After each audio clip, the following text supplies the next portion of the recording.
Do you have fond memories of family vacations? This used to be the Minneapolis Greyhound station where my son and I would wait for the bus to go visit Grandma in Illinois. So what happened to it?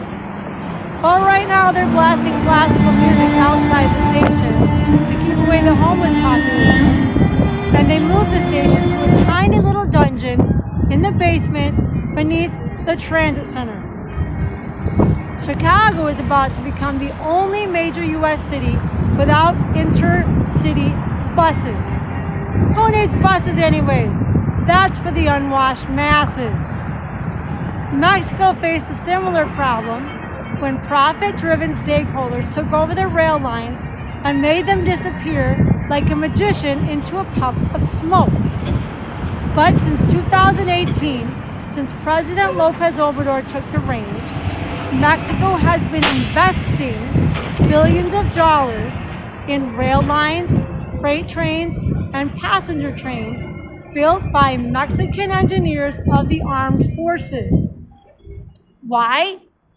To connect working families, to revitalize the economy, to uplift indigenous communities who have been long neglected, and to reduce forced migration by creating economic opportunities. You hear that, ICE? Reduce forced migration by reducing poverty. I know what you're thinking. What about the environment?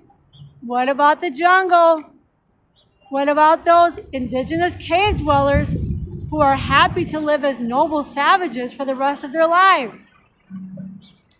What about climate change?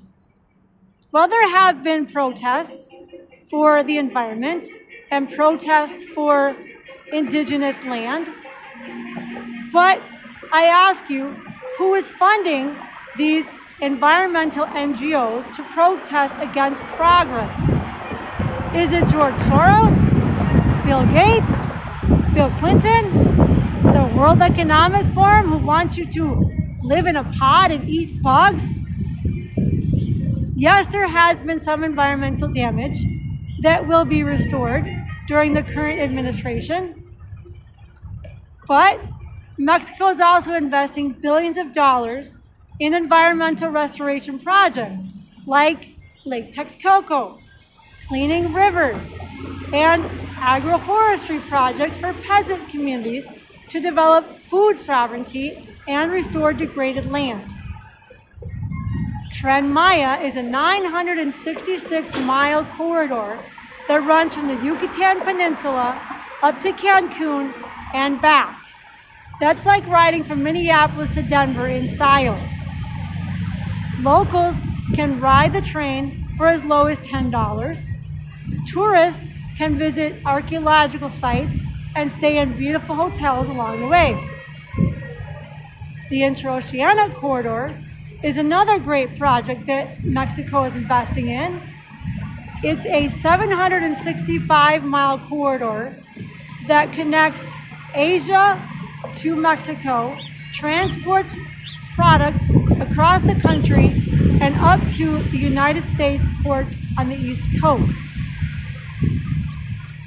It is a very important project for economic development and is connected to 10 well-being poles for investment. So why is Mexico progressing while America is falling apart? What can we do to demand a government of action that fights for working families? Join us in Chicago at our July 12th convention, Working Families First, Defeat the Deep State.